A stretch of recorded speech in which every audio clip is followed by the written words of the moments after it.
IBC தமிழின் the political voice. Title sponsor Akshaya gold company. தங்கம் வெள்ளி வைர நகைகளை அதிக விலைக்கு வாங்கும் நிறுவனம் Akshaya gold company. Powered by Madurai Maganyas. பெயர் ஒன்று கடை 2. மதுரை மகன்யாஸ், மகளிர் மனதில். Refreshment partner Chitra coffee. 15 சட்டமன்ற தேர்தல்களை தமிழ்நாடு சந்தித்திருக்கிறது. அப்படி இருக்கும் பொழுது 12 லட்சம் பெண் வாக்காளர்கள் ஆண்களை விட அதிகம் இருக்கிற ஒரு மாநிலத்தில் இன்னமும் அந்த 33% நம்ம ஏங்கிக்கிட்டு தான் உட்கார்ந்துகிட்டு இருக்கோம். நாங்க பெண்களை அதிகாரப்படுத்துறோம் அப்படின்னா ஏன் ஒரு பெண் நாம் தமிழர் கட்சியினுடைய தலைவரா வரக்கூடாது?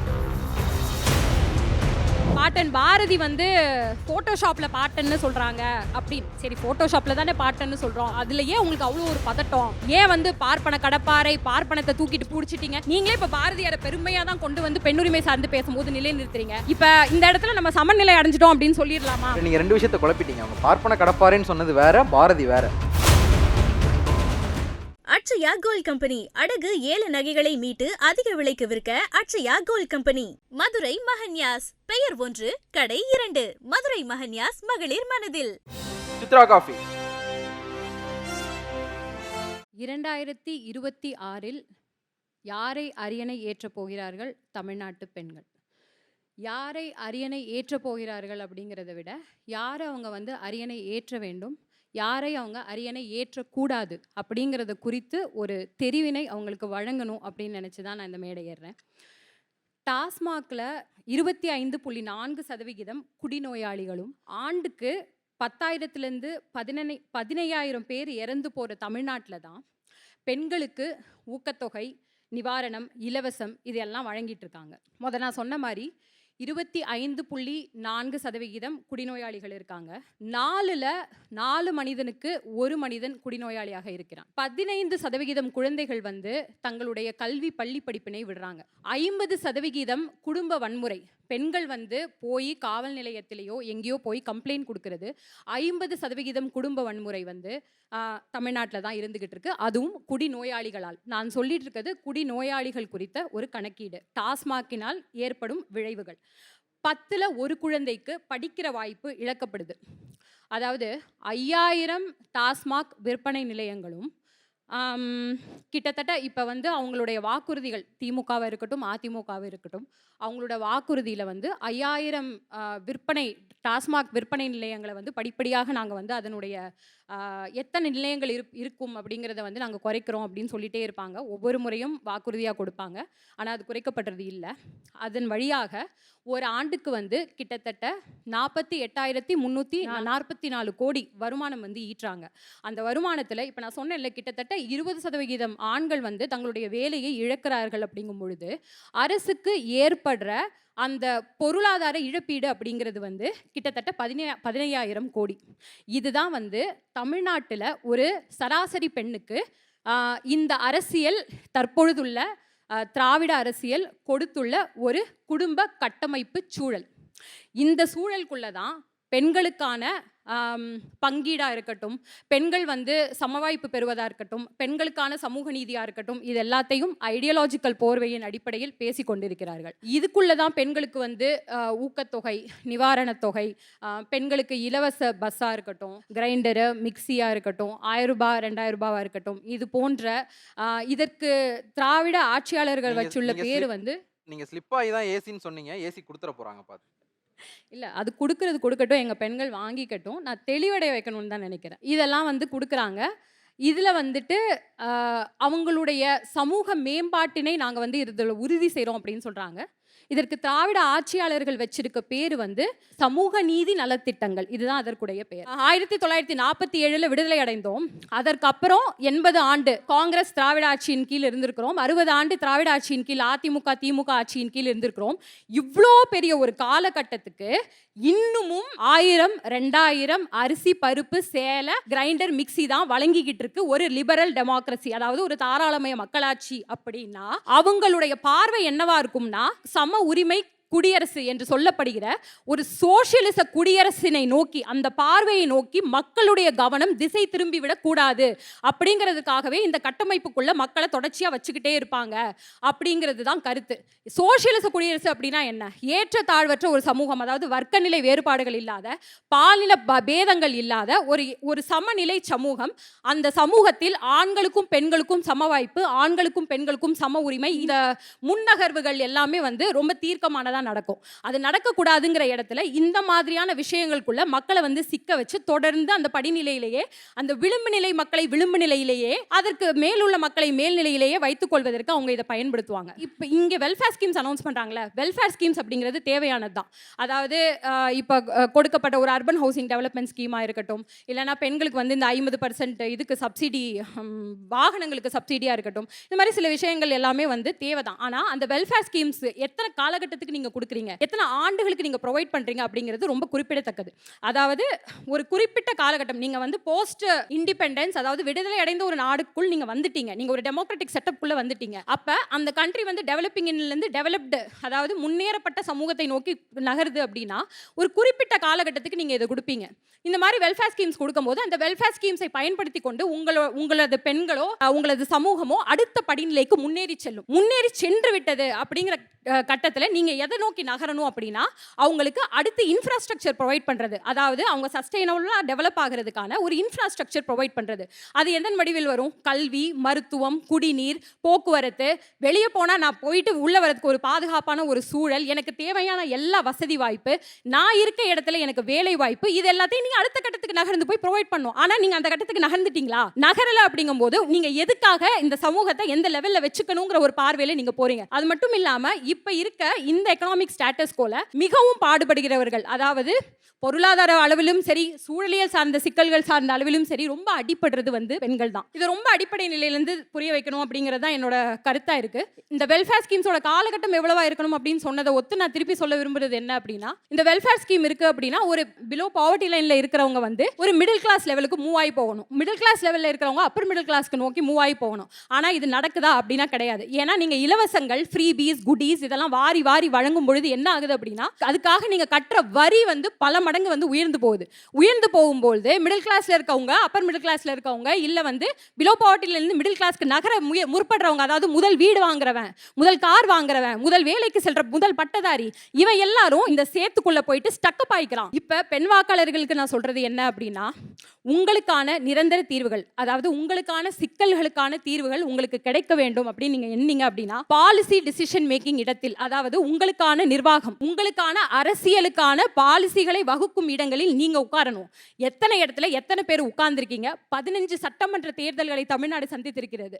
அப்படி இருக்கும் பொழுது சகோதரர் ஜெயலானி சொன்னது மாதிரி 12 லட்சம் பெண் வாக்காளர்கள் அதிகம், ஆண்களை விட அதிகம் இருக்கிற ஒரு மாநிலத்தில் இன்னமும் அந்த 33% நம்ம ஏங்கிக்கிட்டு தான் உட்கார்ந்துகிட்டு இருக்கோம். அப்படி இருக்கும் பொழுது உங்களுக்கான பாலிசி டிசிஷன் மேக்கிங்கை எந்த கட்சி உங்களுக்கு வழங்கும்? உங்களிலிருந்து வந்தவர்கள் எந்த கட்சியில அரியணைக்கும் ஆட்சி அதிகாரத்தை நோக்கியும் பயணப்படுகிறார்கள்? எந்த கட்சியில் அந்த கட்சியோட பாலிசி டிசிஷன்ஸை பெண்களே மகளிரே தீர்மானிக்கிறார்கள்? அப்படிங்கிற ஒரு சின்ன ஹோம்வொர்க் மட்டும் பண்ணி பாருங்க. எங்களுக்கு ஓட்டு போடுங்க, நாங்க கேட்க மாட்டோம். நாங்க எப்படி ஆட்சி அரியணை முறையை, எங்களுடைய ஆட்சி வரைவின் வழி பெண்களுக்கான பெண் சமூக நீதி சார்ந்த தத்துவங்களை எப்படி முன்வைக்கிறோம்? உங்களுக்கான பாலிசி டிசிஷன் மேக்கிங் இன்னும் ஒரு 100 வருஷம், இன்னும் ஒரு 200 வருஷம், 300 வருஷத்துக்கு உங்களுக்கும் உங்க பிள்ளைகளுக்கும் ஒரு சஸ்டைனபிள், அதாவது ஒரு நிலைப்பு தன்மை கொண்ட பொருளாதாரமும் சுயமரியாதையுடன் கூடிய வாழ்க்கையையும் எப்படி கொடுக்கிறோம்? எங்களோட கட்சிக்குள் நாங்க நிர்வாக பொறுப்பில் பெண்கள் அமர்ந்து எங்களுக்கான தீர்மானங்களை நாங்களே எப்படி நிறைவேற்றி கொண்டிருக்கிறோம் அப்படிங்கிற ஒரு சின்ன சின்ன வீட்டு பாடம், ஹோம்வொர்க் மட்டும் நீங்க பண்ணீங்கன்னா நீங்கள் யாருக்கு வாக்கு செலுத்த வேண்டும் அப்படிங்கிற ஒரு தெளிவு உங்களுக்கு பிறக்கும். நன்றி, வணக்கம். டைம் கொஞ்சம் இதை சொல்லி பதில் சொல்லி முடிச்சிருங்க. அந்த வீட்டு பாடம் வந்து நாங்கள் கட்சிக்குள்ள வந்து பார்த்தா தான் தெரியும். என்னன்றது நீங்களே எக்ஸ்பிளைன் பண்ணிடுங்க. ஒரு 2 மினிட்ஸ் எக்ஸ்ட்ரா கூட எடுத்துக்கோங்க. அது என்னன்னு எக்ஸ்பிளைன் பண்றேன். உங்களுக்கே தெரியும், நாங்கள் தொடர்ந்து வந்து பெண்ணுக்கு ஆண் சமம் அப்படிங்கிற அடிப்படையில் தேர்தலில், நாடாளுமன்ற தேர்தலாக இருக்கட்டும், சட்டமன்ற தேர்தலாக இருக்கட்டும், 50க்கு 50% பெண் வேட்பாளர்களை நிறுத்துகின்றோம். இந்த முறை அடுத்த படிநிலைக்கு போய் இந்த இடத்துல நாங்கள் வந்து சமூக கட்டமைப்பில் ஒரு சோஷியல் இன்ஜினியரிங் பண்ணியிருக்கோம். அதாவது காஸ்ட் பேஸ்டு சமூக கட்டமைப்பின் அடிப்படையில் இடஒதுக்கீடு அளித்து வேட்பாளர்களை நிறுத்தியிருக்கிறோம். அதில் வந்து ஒடுக்கப்பட்ட சமூகங்கள் நிற்கின்ற இடம், பழங்குடி மக்கள் நிற்கின்ற இடம், கம்மியான அளவில் இருக்கும் வேற்று மதத்தினர்கள் நிற்கின்ற இடம். அது மட்டும் இல்லாமல் இதற்கு முன் தேர்தலில் போட்டியிடாத குயவர்கள், நாவிதர்கள், இருளர்கள், இது போன்ற மக்கள் நிற்கின்ற அனைத்து இடங்களிலும் பெண்களை வேட்பாளர்களாக நிறுத்தியுள்ளோம். அண்ணன் சீமான் சொல்றது மாதிரி ஒடுக்கப்பட்ட ஒரு குரல் ஓங்கி ஒலிக்கிறது அப்படின்னா அந்த குரல் ஒரு பெண்ணுடைய குரலாக இருக்க வேண்டும் அப்படிங்கிறத நடைமுறைக்கு எடுத்துட்டு வரதன் முயற்சி தான் இந்த வேட்பாளர் தெரிவு. இது மட்டும் இல்லாமல் நிர்வாகத்தில் அனைத்து நிலையிலும், அதாவது ஒரு மாவட்ட, ஃபார் எக்ஸாம்பிள் ஒரு மாவட்ட பொறுப்புன்னு எடுத்துக்கிட்டிங்கன்னா ஒரு கட்சிக்குள்ள 8 பொறுப்பு இருக்குன்னா அதில் சமபாதி பெண்களுக்கு நிர்வாக பொறுப்பு கொடுக்கப்பட்டுள்ளது. இப்போ நாங்கள் இந்த தேர்தலை ஒட்டி ஒரு ஆட்சி வரைவை வெளியிட போகிறோம். அண்ணன் சீமான் அவர்கள் வெளியிடுவாங்க. அது வெளியிடும் பொழுது அந்த ஆட்சி வரைவில் பாலிசி டிசிஷன் மேக்கிங் அந்த குழுவிற்குள் சம பங்கு பெண்கள் வகித்துள்ளார்கள், நான் உட்பட. இது போன்று பல்வேறு நிலையிலையும் பெண்கள் ஆண்கள் அப்படிங்கிற எந்த ஒரு வேறுபாடும் இல்லாமல் அனைத்து படிநிலையிலும் முன்னகர்ந்து சென்று கொண்டிருக்கிறது நாம் தமிழர் கட்சி. இது உங்கள் முன் நான் எடுத்து வைக்க விரும்புகிறேன். இதுல ஒரு கேள்வி என்ன அப்படின்னா, பெண்களுக்கு சம எண்ணிக்கையிலான வேட்பாளர்கள் கொடுக்க 117 வேட்பாளர்கள் பெண்கள் நிறுத்துறது அப்படிங்கிறத நாம் தமிழர் கட்சி இது 3வது தேர்தல் நினைக்கிறேன். 2021, 24, 26 3 தேர்தல்களா இதை பண்ணிட்டு இருக்கு. ஆனா இதோட அவுட்கம் என்ன அப்படிங்கிற ஒரு கேள்வி வருதுல்ல. இதுல எத்தனை பேர் வெற்றி பெறாங்க அப்படிங்கிற ஒன்று. வெற்றி பெறுவதற்கு வாய்ப்பு இருக்கா இல்லையா அப்படிங்கிற பட்சத்தில் அதை கொடுக்கறத விட கட்சிக்குள்ள கொண்டு வரலாம் அப்படிங்கிற ஒரு கேள்வி நீண்ட நாட்களா எழுப்பப்பட்டுக்கிட்டு இருக்கிற கேள்விதான். ஏன் நாம் தமிழர் கட்சியை ஒரு பெண் தலைவரா வரக்கூடாது? நாங்க பெண்களை அதிகாரப்படுத்துறோம் அப்படின்னா ஏன் ஒரு பெண் நாம் தமிழர் கட்சியினுடைய தலைவரா வரக்கூடாது? நாம் தமிழர் கட்சியுடைய தலைவரை வரக்கூடாது அப்படின்னு நீங்க சொல்லவே இல்லை. நாம் தமிழர் கட்சியினுடைய பல்வேறு பாசறைகள், பல்வேறு பொறுப்புகள், அதாவது நான் சொன்னது போன்று மண்டலமாக இருக்கட்டும், மாவட்டமாக இருக்கட்டும், மாநில அளவிலான பல்வேறு பொறுப்புகளில் மாநில ஒருங்கிணைப்பாளர்கள் மட்டுமே நாங்கள் கிட்டத்தட்ட ஒரு 60க்கும் மேற்பட்ட பெண் மாநில ஒருங்கிணைப்பாளர்கள் வச்சிருக்கோம். எங்க கட்சியில தலைவர் அப்படிங்கிற பொறுப்பு கிடையாது, ஒருங்கிணைப்பாளர்கள் மட்டுமே. எங்களுடைய எங்களுடைய தலைமை ஒருங்கிணைப்பாளர் அண்ணன் சீமான் அவர்கள். அவர் தலைமையின் கீழ் பல்வேறு படிநிலைகளில் மாநில ஒருங்கிணைப்பாளர்கள் இயங்கி கொண்டிருக்கிறார்கள். எங்களுக்கு இந்த மாதிரியான ஒரு தெரிவு செய்யணும் அப்படின்னா அந்த தெரிவு செய்வதில் எங்களுக்கு எந்த சங்கடமும் கிடையாது, அதில் எந்த தடுப்பணையும் கிடையாது. இத்தனை நாள் ஆட்சி அதிகாரத்தில் இருந்து இதெல்லாத்தையும் ரொம்ப எளிமையாவே எக்ஸிக்யூட் பண்ணக்கூடிய கட்சிகளிடம் நீங்க இந்த கேள்வியை மீண்டும் மீண்டும் வைங்க. மன்னராட்சி முறையை இன்னைக்கு டெமோக்ராட்டிக் கண்ட்ரியில கொடுமையா அமுல்படுத்திக்கிட்டு இருக்க திமுக கூட்டணியில இருந்து இங்க அரியணைன்னு தலைப்புல வச்ச ஒரு வார்த்தையை, ஒரு கிளிஷே வேர்டை இவ்வளவு தூரத்துக்கு பாயிண்ட் அவுட் பண்ணி பேசிட்டு இருந்தாங்க. அவங்களுக்கு ஆப்வியஸா கண்ணு முன்னாடி இருக்க சிக்கல் என்ன அப்படிங்கிறது தெரியாம போனது வருத்தமா இருக்கு. பெண்கள் பத்தின அரசியல், பெண்கள் யாருக்கு வாக்களிக்கணும் அப்படின்னு பேசுற ஒரு மேடையில் பெண்களால் முன்னெடுக்கப்படுகின்ற அனைத்து போராட்டங்களும் நசுக்கப்படுகிறது. ஒவ்வொரு போராட்டத்திலையும் நாங்கள் கலந்து கொண்டிருக்கிறோம். நாம் தமிழர் கட்சி சார்பில் நான் கண் முன்னாடி பார்த்திருக்கேன் அவங்க எப்படி வதைப்படுத்தப்படுகிறார்கள். தினம் அதாவது தொடர்ந்து போராட்டம் நடத்திட்டு இருக்காங்க. கிராம பகுதிகளில் உள்ள ஐக்கிய கூட்டமைப்பிலிருந்து ஒரு போராட்டம் நடத்தினாங்க, தொடர் போராட்டம் நடத்தினாங்க. பரந்தூர்ல தொடர் போராட்டம் நடந்து கொண்டிருக்கு, செவிலியர்கள் தொடர் போராட்டம் நடந்து கொண்டிருக்கு, தூய்மை பணியாளர்கள் போராட்டம் நடந்து கொண்டிருக்கு. ஈசிஆர் பகுதியில் ஒரு நன்னீர் தேக்க பகுதி கிட்டத்தட்ட ஒரு 18 மீன்பிடி கிராமங்கள் அழிக்கப்படுகிற ஒரு திட்டத்தை எதிர்த்து தொடர் போராட்டம் நடந்து கொண்டிருக்கு. ஒவ்வொரு இடத்திலும் எப்படி அடக்கு ஒடுக்குமுறை ஏவப்பட்டு கொண்டிருக்கு அப்படிங்கிற ஒரு சிக்கல் இருந்துகிட்டே இருக்கு. இதை கம்யூனிஸ்ட் அமைப்புகள் எப்படி பார்க்கிறது அப்படிங்கிற கேள்விக்கு அம்மா பதில் சொல்லி ஆகணும். அதே போல அதானி துறைமுகம், அதன் வழியே போதைப் பொருட்கள் கொண்டு வரப்படுகிறது. இதை நான் நாம் தமிழர் கட்சி வெண்ணிலா அவர்கிட்ட சொல்றேன் அப்படின்னு சொல்லி என்கிட்ட சொன்னாங்க. சத்தியமா என்கிட்ட ஏன் சொன்னாங்க அப்படின்னு எனக்கு புரியல. ஏன்னா காட்டுப்பள்ளியில அதானியின் துறைமுக விரிவாக்க திட்டத்தை எதிர்த்து அதனுடைய பப்ளிக் ஹியரிங், அதாவது பொதுமக்கள் கருத்து கேட்பு கூட்டம் இன்றளவில் வராமல் இருப்பதற்கான முழு முதற் பேப்பர் ஒர்க்கையும் களத்தில் போராட்டத்தையும் முன்னெடுத்தது நாம் தமிழர் கட்சி தான். அதானி துறைமுகம் இங்கு வந்தா அதன் வழியே போதைப் பொருட்கள் உள்ளே வரும், அது இல்லாம பிற பொருட்கள் உள்ளே வரும், அது அரசின் கட்டுப்பாட்டில் இருக்காதுங்கிறத ஒவ்வொரு மேடைதோறும் முழங்கி கொண்டிருக்கிறது அண்ணன் சீமான் தான். இதையே என்ன பார்த்து அவங்க சொன்னாங்கன்னு எனக்கு புரியல. அதே போல ஜியோ பாலிட்டிக்ஸ் பேசினாங்க. ஜியோ பாலிட்டிக்ஸ் இப்ப என்ன பிரச்சனை நடந்துட்டு இருக்குன்னா, க்ரூட் ஆயில் அண்ட் யுரேனியம், அதாவது வெனிசுவேலா நாட்டை கைப்பற்றும் பொழுது அங்கே ஹெவி க்ரூட் ஆயில்னு சொல்லுவாங்க. அந்த க்ரூட் ஆயிலை கைப்பற்றுறதுக்காக முன்னெடுப்பு தான் அமெரிக்கா பண்ணது. இந்த ஹெவி க்ரூட் ஆயிலை டைல்யூட் பண்ணுறதுக்கு உங்களுக்கு லைட்டர் க்ரூட் ஆயில் தேவைப்படும். அது இல்லாமல் யுரேனியம் ரிசர்வ்ஸ் ஈரானில் இருக்குது. அந்த வளங்களை கைப்பற்றுவதற்காக நடந்து கொண்டிருக்கும் போராட்டம் தான் இப்போ நடந்துகிட்டு இருக்க இந்த போர். எங்கேயுமே ஐடியாலஜியின் போர்வைக்கு கீழ், பிற காரணங்களின் போர்வைக்கு கீழ், வளச்சுரண்டல் காரணமாகத்தான் ஜியோ பொலிட்டிக்கல் ஸ்ட்ரக்சரில் போர்கள் நடத்தப்படும்.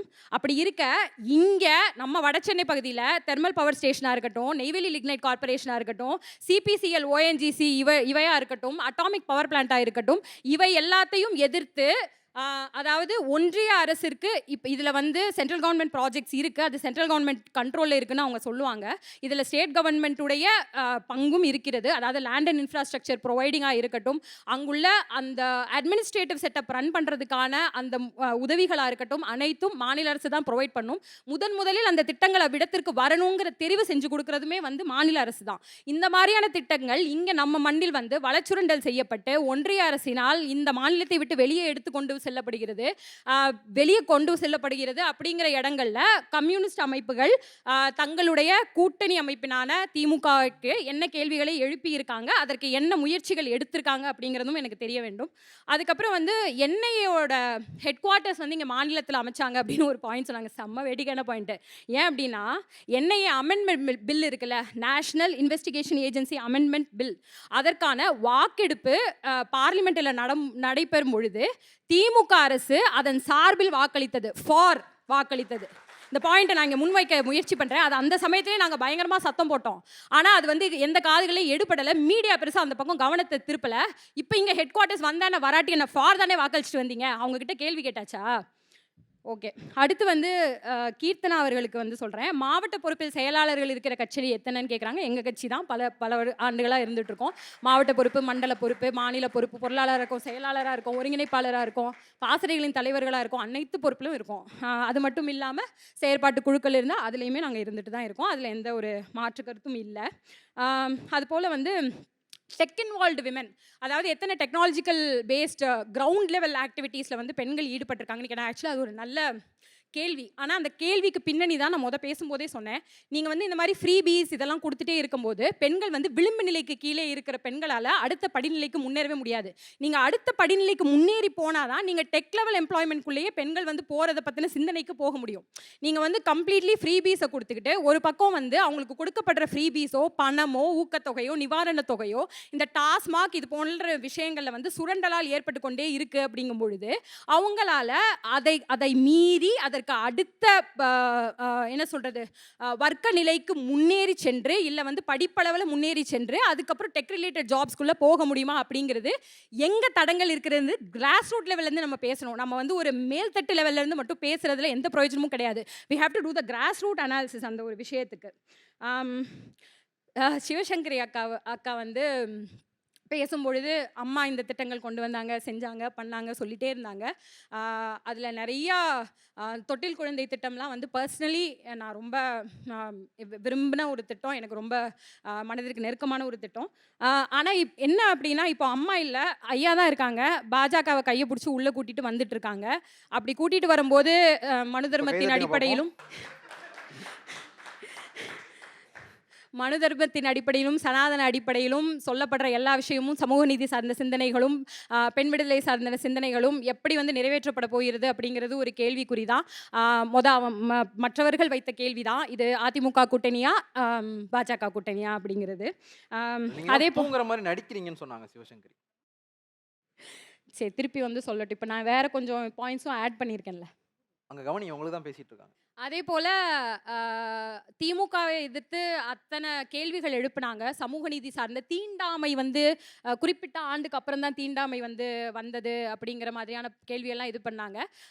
திமுக ஆட்சி காலத்தில் இத்தகைய தீண்டாமை சார்ந்த கொடூரங்கள் அரங்கேறுது அப்படிங்கிறது எனக்கு எந்த மாற்று கருத்தும் இல்லை. ஆனால் கொடியன் குளமும் தருமபுரியில் பசேரிக்கப்பட்டதும், ஸ்டெரிலைட் போராட்டத்தில் 17 வயது ஸ்னோலின் சகோதரி உட்பட அத்தனை பேர் 17 பேர் கொல்லப்பட்டதும், பொள்ளாச்சி பாலியல் வழக்குகளையும் நாம் வந்து மறந்துடக்கூடாது, அதை கடந்துடக்கூடாது. இந்த கொடூரங்கள் எந்த ஆட்சியிலும் இருந்து கொண்டு தான் இருக்கிறது. ஏன்னா அந்த கட்டமைப்பை இந்த ஆட்சியாளர்கள் உறுதி செய்து உயிர் போட வச்சுக்கிட்டு இருக்காங்க அப்படிங்கிறது தான் உண்மை. இல்லை, இப்போ நீங்கள் இந்த கட்டமைப்பை மாத்துறேன்னு சொல்கிறீங்க. நாகநந்தினி வந்து அங்கே தான் வந்து உங்களுடைய அடிப்படையே கேள்வி கேட்குறாங்க. நீங்கள் வந்து டாஸ்மாக் வேணான்னு சொல்கிறீங்க, ஆனால் வந்து கல்லுக்கு தான் போகிறீங்க. வரேன் மறந்துடுவீங்களோன்னு பார்த்தேன். மறக்க மாட்டேன், வரேன். அப்புறம் வந்து மாநாடு பற்றி பேசினாங்க. ஒன்றுமே இல்லாத ஒரு மாநாடு ஏன் இப்படி தூக்கத்தை கெடுக்குது, ஏன் அந்த மாநாடு திருப்பி பேசணும், என்ன சிக்கல் அதில்? சரி, மாநாட்டு நாங்கள் வந்து விக்கிரவாண்டி மாநாட்டை பற்றி நீங்கள் பேசின மாதிரி தான். திரும்பி சொல்லுங்க.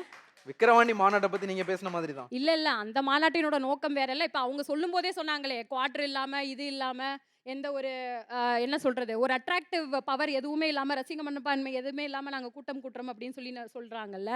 அதை பத்தி தான் பேசிட்டு இருக்கோம். அது ஏன் சீமானனுக்கு இவ்வளவு இல்லாத தூரத்துக்கு- அட்ராக்டிவ் பவரா? என்னங்க சீமானனுக்கு இல்லாத அட்ராக்டிவ் பவரா? அது பொலிட்டிக்கல் அட்ராக்டிவ் ஃபோர்ஸ் இல்லையா? அதற்கும் இதற்கும் வித்தியாசம் இல்லையா? சினிமாவை சார்ந்த அட்ராக்ஷனுக்கும் பாலிடிக்ஸ் கொள்கை கோட்பாடுகள் சார்ந்த அட்ராக்ஷனுக்கும் ஒரு மாபெரும் வித்தியாசம் இருக்கு இல்லையா? அதுதான். பாட்டன் பாரதி வந்து ஃபோட்டோஷாப்பில் பாட்டன்னு சொல்கிறாங்க அப்படின்னு. சரி, ஃபோட்டோஷாப்பில் தானே பாட்டன்னு சொல்கிறோம், அதுக்கு ஏன் அவ்வளோ ஒரு அதில் ஏன் உங்களுக்கு அவ்வளோ ஒரு பதட்டம்? ஏன் வந்து பார்ப்பன கடப்பாரை பார்ப்பனத்தை தூக்கிட்டு பிடிச்சிட்டீங்க? நீங்களே இப்போ பாரதியாரை பெருமையாக தான் கொண்டு வந்து பெண்ணுரிமை சார்ந்து பேசும்போது நிலைநிறுத்துறீங்க. அப்போ அதே பாரதியை இனத்துக்கும் மொழிக்கும் பெண்ணுரிமைக்கும் சமூக நீதிக்கும் நாங்கள் ஏன் நிறுத்தி பேசக்கூடாது? அந்த இடத்துல உங்களுக்கு என்ன சிக்கல் வந்தது? இப்போ இந்த இடத்துல நம்ம சமநிலை அடைஞ்சிட்டோம் அப்படின்னு சொல்லிடலாமா? இல்ல, நீங்க ரெண்டு விஷயத்தை குழப்பிட்டீங்க. அவங்க பார்ப்பன கடப்பாறைன்னு சொன்னது வேற, பாரதி வேற. ஓகே, பெரியார் பத்தி சொல்லணும் அப்படிங்கிறீங்க. இப்போ பெரியார் அவங்க தான் சொன்னாங்க. பார்ப்பன கடப்பாறைன்னு அவங்க சொன்னது வேற கான்டெக்ஸ்ட், அது சீமான் சொன்னதுதான். பாரதி வந்து வேற கான்டெக்ஸ்ட். பெரியார் உணர்த்திய சமூக நீதி கோட்பாடா இருக்கட்டும், பெண்ணுரிமை சார்ந்த தத்துவங்களா இருக்கட்டும், இவற்றை கொடி பிடித்து கொண்டிருக்கிற திமுக அதை வந்து கிரவுண்ட் லெவல்ல கிராஸ் ரூட் லெவல்ல இம்ப்ளிமெண்ட் பண்ணிருச்சா அப்படிங்கிறது முதல் கேள்வி. இரண்டாவது, இனம் மொழி சார்ந்த கொள்கைகளில் பெரியாருடைய நிலைப்பாடு என்ன அப்படிங்கிறது இரண்டாவது கேள்வி. நாங்க இருக்கிறது தமிழ்நாட்டு மண்ணில் எங்களது மொழிக்கும் எங்களது இனத்திற்கும் அவருடைய வாதங்கள் எப்படி ஏற்புடையவை அப்படிங்கிறது சகோதரி வந்து தெளிவுபடுத்தட்டும், பிறகு பேசலாம். அப்படி இருக்கும் பொழுது உலக அரங்குல குளோபலைசேஷன்ல பெண்களுக்கான உரிமை முழக்கங்கள் பெண்களால் அனைத்து படிநிலைகளும் எழுப்பப்பட்டு கொண்டே இருந்தது. அப்ப இங்க இருந்த எந்த ஆட்சியாளர்களும், அது ஒன்றிய அரசா இருக்கட்டும், அது மாநில அரசா இருக்கட்டும், அவங்களால அதை பைபாஸ் பண்ணவே முடியாது.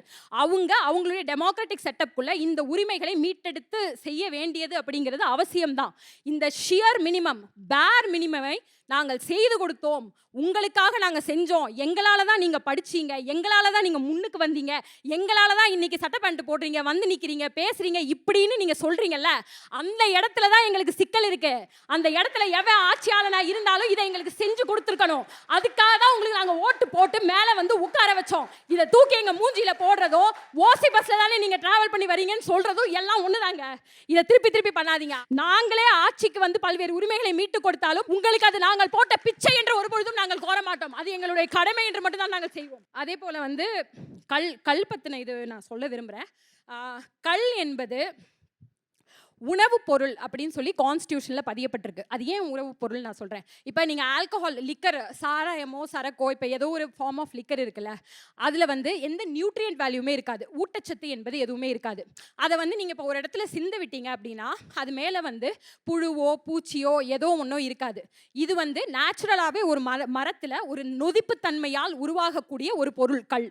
அந்த கல்லில் நீங்க பார்த்தீங்கன்னா கல்லை கொஞ்சம் நேரம் ஊற விட்டீங்கன்னா அதுல வந்து ஈ, பூச்சி இதெல்லாம் வந்து உட்காரத உங்களால பார்க்க முடியும். அதே போல அந்த கல் குடிக்கும் பொழுது உங்கள் உடலுக்கு ஏற்படுகிற பாதிப்பு இருக்குல்ல, அதாவது நீங்க ட்ரிங்க் பண்ற இந்த ஆர்டிஃபிஷியல் சிந்தட்டிக்கலி மேனுஃபேக்சர்ட் லிக்கர் இருக்குல்ல, இதனால் ஏற்படுகிற பாதிப்பு அளவு கல்லினால் ஏற்பட வாய்ப்பே கிடையாது. கல்லினால் உயிரிழந்தவர்கள் என்று யாரும் கிடையாது. வெண்ணிலா, ஒரு நிமிஷம். இப்போ டாஸ்மாக் நீங்க வேணான்னு சொல்றது அது போதை கொடுக்குதுன்றதுனாலயா இல்ல உடம்புக்கு கெடுதல்ன்றதுனாலயா? அதாவது இதுல ஆக்சுவலா இப்போ நீங்க சிவசங்கரி, திலகபாமா 3 பேரும் பேசுனது போதையினுடைய பிடியினால அவங்க தப்பு பண்றாங்க அப்படின்னு சொன்னீங்க. கள்ளு குடிச்சாலும் போதை வரும், அந்த பிடியிலையும் தப்பு பண்ணுவாங்க. பூரண இல்ல அப்படி வந்து அது இயற்கை அப்படின்னா கஞ்சா ஒண்ணும் இதுல அதுடைய இண்டஸ்ட்ரியில ரெடி பண்றது இல்லையா? கம்மி ஜெயலானி 4 to 6% தான் உங்களுக்கு வந்து கல்லுல இருக்க போது. நீங்க அது இயற்கைன்ற இல்ல இயற்கை முறைப்படுத்தப்பட வேண்டிய இயற்கைன்ற ஒரு இடத்துக்கு நகர்த்தினீங்கன்னா கஞ்சா இயற்கையா விளையிறது தானே, அது வந்து எங்க இண்டஸ்ட்ரியில ரெடி பண்றது இல்லல்ல. அததான் நான் சொல்ல வரேன். இது அரசினால் முறைப்படுத்தப்பட வேண்டிய ஒன்றுதான். இந்த இடத்துல இதுக்குள்ள உள்ள டிஃபரன்ஸை தான் நம்ம வந்து இந்த இடத்துல நோட் பண்ண முடியும். பூரண மதுவிலக்கு அப்படிங்கிறது வந்து இவங்களால வந்து இப்ப படிப்படியா இத்தனை டாஸ்மாக் அளவினை வந்து நாங்க குறைப்போம், அது மட்டும் இல்லாம பூரண மதுவிலக்கை நோக்கி நாங்க நகர்வோம், ரீஹாபிலிட்டேஷன் சென்டர்ஸை உருவாக்குவோம், அது மட்டும் இல்லாமல் இதனால் ஏற்படுகிற உயிரிழப்பு இவ்வளவுன்னு சொல்லி நீங்க அடுக்கும் பொழுது அதற்கான அல்டர்னேட்டிவ் அப்படின்னு சொல்லி ஒரு நேச்சுரல் முறையில் நியூட்ரிஷனல் வேல்யூவோட நம்ம கொண்டு வரும்போது இது வந்து வயது வரம்பில்லாமல் கல் இந்த அளவுன்னு சொல்லி மெடிக்கலி ஃபார்முலேட்டட் லெவல்ல நீங்க யாருக்கு வேணாலும் கொடுக்கலாம், எந்த வயதில் உள்ளவர்களுக்கும் கொடுக்கலாம். ஸோ இந்த விஷயங்களை தான் நம்ம பாகுபடுத்தி பார்க்கணும். It has to be technically scientifically approached. நம்ம வந்து மழுமட்டத்தனமா ஒரு விஷயத்தை பேச முடியாது. இவங்க பூரண மதுவிலக்குன்னு மழுமட்டத்தனமா பேசுறதுனால தான் இன்னைக்கு வரைக்கும் அவங்களால அச்சீவ் பண்ணவே முடியல. You have to go towards an alternative solution. அது நிறைய டெவலப் கண்ட்ரீஸ் பண்ணிருக்காங்க. கேட்ட டயத்தை விட எக்ஸ்ட்ரா பேசிட்டீங்க. ஃபர்ஸ்ட் ரவுண்ட்ல ஒரு கேள்வி பேலன்ஸ் இருந்தது. அது பதில் சொல்லிட்டீங்க. ஒன்னு மட்டும் நான் சொல்லிடுறேன். அதுக்கு பதில் சொல்லிட்டு முடிச்சு. ஒன்னு மட்டும் நான் சொல்லிடுறேன். பெரியார வழிகாட்டின்னு சொன்னவங்க இன்னைக்கு மாத்தி பேசுறாங்கன்னு சொல்றாங்க. மார்க் சொல்லியிருப்பாரு, ஒரு கோட்பாடுங்கிறது, ஒரு கொள்கை, ஒரு ஐடியாலஜி அப்படிங்கிறது வந்து it is subject to evolution.